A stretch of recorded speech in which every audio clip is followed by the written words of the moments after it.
నమస్తే, welcome to our channel. నేను సౌజన్య. సట్టా బజార్ మార్కెట్లో వైసీపీకి సీన్ రివర్స్ అయిపోయింది, చేంజ్ అయిపోయింది అంటున్నారు. అసలు ఇంతకీ ఈ సట్టా బజార్ మార్కెట్ అంటే ఏంటి? ఈ సట్టా బజార్ మార్కెట్లో ఒకప్పుడు వైసీపీకి చాలా మెజారిటీ ఉండేదంట. సో అది కాస్త 74 స్థానంలోకి వచ్చి ఇప్పుడు 63 స్థానంలోకి చేరిపోయింది అని అంటున్నారు. మరి ఈ అంశానికి సంబంధించి మనతో మాట్లాడడానికి, వారి విశ్లేషణని మనతో పంచుకోవడానికి ఈరోజు మనతో పాటు ఉన్నారు సీనియర్ జర్నలిస్ట్ దుర్గా కుమార్ గారు ఉన్నారు. వారితో మాట్లాడదాం. నమస్తే అండి. నమస్కారం సౌజన్య, మన వీక్షకులు కూడా నమస్కారం. సట్టా బజార్ మార్కెట్లో భారీ మెజారిటీ ఉన్నటువంటి వైసీపీకి ఇప్పుడు సీన్ రివర్స్ అయింది, చేంజ్ అయిపోయింది అంటున్నారు. 74 స్థానంలో ఉండేది 63వ స్థానంలోకి వచ్చేసింది అని. అసలు ఇంతకీ సట్టా బజార్ మార్కెట్ ఏంటి? అసలు ఈ బెట్టింగ్ రాయిలు దానికి ఎందుకు మొగ్గు చూపుతున్నారు? ఇప్పుడు వైసీపీకి గ్రాఫ్ ఎందుకు చేంజ్ అయింది పొజిషన్? శ్రీశ్రీ గారు అన్నట్టు కవితకేది కాదు అనర్హం అన్నట్టు బెట్టింగ్ రాయిళ్ళకి ప్రతి అంశం ఏ సీజన్లో ఏ విషయం ఉంటే దాని మీద క్రికెట్ మీద బెట్టింగ్లు కడతారు, ఎలక్షన్ మీద బెట్టింగ్లు కడతారు. అలా ప్రతి ఇష్యూని వాళ్ళు బెట్టింగ్కి వాడుకుంటారు. ఇప్పుడు జగన్మోహన్ రెడ్డి గారు ముందు వై నాట్ 175 అన్నాడు కదా. అప్పుడు ఒక కాన్ఫిడెన్స్తో అన్నాడు అనుకుని రకరకాలుగా ఫస్ట్లో ఏం జరిగిందంటే ఈ ఎన్నికల మీద తెలుగుదేశం గెలుస్తా, వైసీపీ గెలుస్తా అని కొంతకాలం నడిచింది బెట్టింగ్. ఇప్పటికే ఈ కట్టినాళ్ళు ఉన్నారు, లక్షల్లో కట్టారు. ఇంకోటి ఏంటంటే తర్వాత క్రమేపీ వైఎస్ఆర్సీపీ సీట్లు ఎన్ని వస్తాయి అనే బెట్టింగ్ మీద ఇది వచ్చింది, గెలుపు మీద లేదు. ఇక 74 వస్తాయన్న స్టేజ్లో కొన్నాళ్ళు నడిచింది, ఇప్పుడు 63కి దిగింది. అట్లా ఇప్పుడు ఎంత సీట్లు వస్తాయనే దాని మీద బెట్టింగ్ జరుగుతుంది. విక్టరీకి సమానంగా లేరనేది తేలిపోయింది. అట్లా దాని స్థాయి ఏమవుతుందంటే క్రమేపీ రోజుకి ఇప్పుడు మళ్ళీ మోడీ గారు అమిత్ షా పర్యటన తర్వాత మళ్ళీ మార్పు వచ్చేసింది. తర్వాత ఇప్పుడు మొన్న ల్యాండ్ టైటిలింగ్ యాక్ట్ అప్పుడు కొంత వచ్చేసింది. అట్లా మళ్ళీ టీడీపీ మేనిఫెస్టో పెట్టిన తర్వాత ఇంకా కొంత గ్రాఫ్ పడిపోయింది. టీడీపీ మేనిఫెస్టోకి అసలు వైఎస్ఆర్సీపీ మేనిఫెస్టోకి సంబంధమే లేదు. గతంలో ఇచ్చిన నవరత్నాలు ప్లస్ అన్నారు తప్ప ఏం లేదు. తర్వాత 250 రూపాయలు చొప్పున ఈ వృద్ధాప్య పెన్షన్లో పెంచుతాము, అది చివరి 2 నెలల్లో. వాళ్ళు డైరెక్ట్ 2 సంవత్సరాల్లో లాస్ట్ 2 years అట్లాగనమాట. అట్లా ఇప్పుడు మొన్న వీళ్ళేమో వెంటనే అమలు చేస్తాం రిట్రాస్పెక్టివ్గా, అంటే అంతకుముందు కూడా ఎప్పుడైతే హామీ ఇచ్చామో ఆ రోజు నుంచి కూడా ఇస్తామన్న చెప్పారు. అట్లా వీళ్ళదేమో అమౌంట్లు ఎక్కువ ఉన్నాయి, క్విక్గా అమలు చేస్తామంటున్నారు. అదేమో ఎప్పుడుకో యాంటిసిపేటరీ బెయిల్ లాగా అది, కాబట్టి అది అంత క్లిక్ అవ్వాలా. తర్వాత నవరత్నాలు కూడా చివరికి వచ్చేటప్పటికి అసలు ఎవరు కూడా దాని ఎఫెక్ట్ ఫీల్ అవ్వాలా. ఇప్పుడు వైఎస్ఆర్సీపీ టీడీపీ చాలా జనరస్గా ఇచ్చింది, ఉదారంగా ఇచ్చింది, క్విక్గా అమలు చేస్తూ ఉంది. తర్వాత ఆర్థిక పరిస్థితులు మెరుగుపరుస్తామని చెప్పింది, ఉపాధి పెంచుతూ ఉంది, అన్నీ కూడా పాజిటివ్. లేడీస్కి ఫ్రీ ట్రావెల్, చాలా పాజిటివ్ ఇష్యూస్ ఇచ్చేసింది. దాంతో వైఎస్ఆర్సీపీ మీద ఆ గ్లామర్ తగ్గిపోయింది. ఇప్పుడు ఎప్పటికప్పుడు నవతరం హీరోయిన్లు వచ్చిన తర్వాత పాత హీరోయిన్లకి డిమాండ్ ఎట్లా ఉంటుందమ్మా, అట్లా ఇది చాలా ఆకర్షణగా అనిపించింది. కాబట్టి బెట్టింగ్ రాయిలు కూడా ఎప్పుడు కీన్గా అబ్జర్వ్ చేస్తూ ఉంటారు ఏ పార్టీ విజయ అవకాశాలు ఏ మేరకు ఉన్నాయని. ఇక విజయ అవకాశాలు వైఎస్ఆర్సీపీకి సంబంధించినంత వరకు ఇక లేదు. ఇప్పుడు ఎన్ని స్థానాల వరకు మినిమం వస్తుందనే వీటి మీద బెట్టింగ్ జరుగుతుంది. అంటే 74 వస్తుంటే కొంత హోప్ఫుల్గా కొంచెం బెటర్ పొజిషన్. ఇప్పుడు 63కి పడింది, ఇంకొక 2-3 రోజుల్లో 50కి పడవచ్చు. అట్లా అనమాట.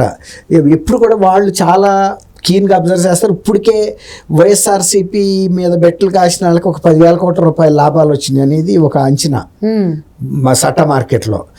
అంటే వాళ్ళు ఒక రఫ్ అవగాహన వచ్చింది రమారమిగా అంతా అని. కానీ చాలామంది లక్షల్లో కాశారు, కొంతమంది కోట్లలో కూడా కాశారు తెలుగుదేశం గెలుస్తుందని. అట్లా ఇవాళ ఎవరన్నా తెలుగుదేశం గెలుస్తుంది అంటే బెట్టింగ్ తీసుకోవడానికి ఎవరు దొరకట్లేదంట. తెలుగుదేశం గెలుస్తేనే ఎస్టాబ్లిష్ అయిపోయింది. కాబట్టి ఇక ఎవడో నేను వైఎస్ఆర్సీపీ గెలుస్తాను కాసేవాడు లేడంట.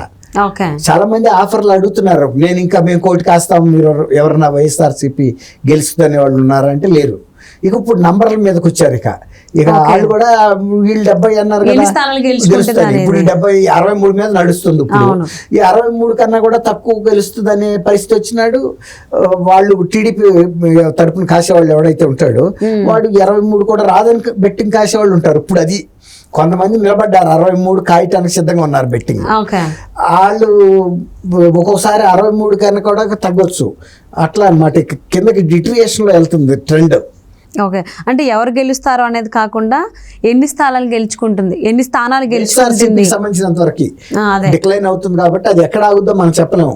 బీపీ చూసినప్పుడు మీటర్ చూపిస్తా ఉంటుంది చూసారా, డౌన్ అవుతా ఉంటుంది, అట్లా ఒకసారి ఆగుతుంది మళ్ళీ తగ్గుతుంది అట్లా. సో అలాగే ఇప్పుడైతే 63కి చేరింది వైసీపీది, మరి ఇంకా తగ్గేటువంటి అవకాశం ఉందంటారు? 63కి నుంచి ఇంకా 40కో 50లోకో రావచ్చా? 40 కాదు, ఒక్కొక్కసారి పరిస్థితులు కనుక ఇంత వేగంగా పడిపోతుంది కదా గ్రాఫ్. గతంలో టీడీపీకి ఎన్ని సీట్లు వచ్చినాయో అన్ని సీట్లు వీళ్ళకి వస్తాయి, 23 ఎన్నో. 151 వాళ్ళకి వచ్చినా ఆశ్చర్యం లేదు. 150 ప్లస్ 150 అయినా వస్తాయి. అంటే పడిపోతున్న గ్రాఫ్ని ఎవడు ఆపలేడు. అట్లాగే పెరుగుతున్న గ్రాఫ్ ఎప్పుడైతే ఇది పడుతుందో అది పెరిగిపోతున్నట్టేగా. అవును, అది ఈ గ్రాఫ్ అయితే పడిపోతుంది ఫాస్ట్గా. ఓకే, ఆ మేరకి వాళ్ళు పెరుగుతున్నారు. అంటే ఈ సట్టా బజార్ మార్కెట్లో వైసీపీకి సంబంధించి ఈ స్థానాల మీద బెట్టింగ్ అనేది ఎంతవరకు లీస్ట్ వరకు వెళ్ళొచ్చు అంటారు? అది మనకి అంత కరెక్ట్గా చెప్పలేం కానీ, బట్ లీస్ట్ అంటే ఈవెన్ 30కి పడిపోయిన ఆశ్చర్యం అయితే నేనైతే ఆశ్చర్యపడినాము. ఎందుకంటే నేను 79 జర్నలిజంలో ఉన్నా. పార్టీల పతనం మొదలైతే ఎలా అవుతాయో తెలుస్తుంది. ఇప్పుడు మనకి ఇక్కడ టీఆర్ఎస్ తెలంగాణలో వచ్చేసి ఇవాళ ఒక స్థానం కూడా గెలుస్తా లేదా అన్న డౌట్లో పడిపోయింది కదా. అట్లాంటి పరిస్థితుల్లో ఆ పార్టీ ఉనికి కూడా ఉండదు. పార్టీలు ఎలా ఏర్పడతాయో ఒకసారి అంత తొందరగా అంతర్ధానం అవుతాయి. అంటే రాజకీయ పరిస్థితులు అలా మూసుకొచ్చేస్తాయి. అట్లాగే వైఎస్ఆర్సీపీలో వాళ్ళు ఊహించాల 151 వస్తాయని గతంలో వచ్చినాయి. ప్రజలు ఏంటి అతను నమ్మారు, ఇతను ఏదో చేస్తాడు. ఇప్పుడు నమ్మట్లేదు, ఎట్టి పరిస్థితుల్లోనూ నమ్మరు, ఏది చెప్పినా నమ్మరు. కాబట్టి ఇతను ఎవడో నమ్మి ఎలక్ట్ చేసుకునే దశ అయితే లేనే లేదు. సొంత కుటుంబ సభ్యులు కూడా ఆ పరిస్థితికి వచ్చారు. తర్వాత చాలా మంది వైఎస్ఆర్సీపీ నాయకుల ఇళ్లలో కూడా ఇదే పరిస్థితి వచ్చింది, తిరుగుబాటు జెండా ఎగరేశారు. కాబట్టి 30కి పడినా కూడా ఆశ్చర్యపోవాల్సిన అవసరం లేదు. పతనం ప్రారంభం అయిన తర్వాత ఎంత స్పీడ్గా జరుగుతుందంటే పైకి రైజ్ అవటం కష్టం కానీ ఫాల్ చాలా ఈజీ. ఒక మెట్టు కనుక జారామంటే 200 మెట్లు జారి కిందకు వచ్చేస్తాం. అవును, అంతే. ఇది కూడా అంతే, ఏదైనా అంతే పొలిటికల్. అంటే మరి బెట్టింగ్ లో ఈసారి వైసీపీ పైన ఎన్ని కోట్లు పెట్టేటువంటి అవకాశం ఉందని అనుకుంటున్నారు? అంటే ఇప్పుడు ఇది ఇక్కడ కిందకి దిగుతూ వెళ్తుంది కదమ్మా. ఏ లెవెల్ ఆడ ఆ లెవెల్ బెట్టింగ్ జరుగుతూ ఉంటాయి. ఫస్ట్ లెవెల్లో అదే ఈ పార్టీ ఆ పార్టీ టీడీపీ వైఎస్ఆర్సీపీ జరిగిపోయినాయి, అది వేరు. ఇక ఇప్పుడు తెలుగుదేశం గెలుస్తానికి అన్ని వేల మంది వచ్చినా కాసేవాడు ఒక్కళ్ళేడు. ఎందుకంటే అది వాళ్ళు కూడా ఒప్పుకుంటున్నారు, బాబు మేము ఖాయం, ఎందుకంటే తెలుగుదేశం గెలుస్తనేది ఎస్టాబ్లిష్ అయిపోయింది. ఇక ఇప్పుడు నంబర్స్ మీద బెట్టింగ్ జరుగుతుంది. ఇది కూడా స్పెక్యులేటివ్ బెట్టింగ్. అవును, అంటే ఆల్మోస్ట్ 10,000 కోట్ల వరకు ఇందులో లావాదేవీలు జరిగేటువంటి అవకాశం ఉంది అని అంటున్నారు. ఇప్పటికే బెనిఫిట్ అయిన వాళ్ళు కూడా ఉన్నారమ్మా. ఎందుకంటే తెలుగుదేశం గెలవపోయినా ఇక ఎవరు బెట్టింగ్ తీసుకోవడానికి సిద్ధంగా లేరు. తెలుగుదేశం గెలుస్తుందని చాలా మంది కాయటానికి సిద్ధంగా ఉన్నారు, తీసుకోవడానికి ఒక్కళ్ళు లేడు. సో మరి ఈ బెట్టింగ్ మార్కెట్లో, ఈ సట్టా బజార్ మార్కెట్లో ప్రజెంట్ అయితే వైసీపీ మెజారిటీ అనేది 74 నుంచి 63కి పడిపోయింది అంటున్నారు యాజ్ ఆఫ్ నో. మరి రాబోయేటువంటి ఈ కొద్ది రోజుల్లో ఇంకెంత వరకు పడిపోయే అవకాశం ఉందో చూద్దామండి. చాలా వేల కోట్లు చేతులు మారుతాయి అంటున్నారు, చూద్దాం ఏం జరుగుతుంది అనేది.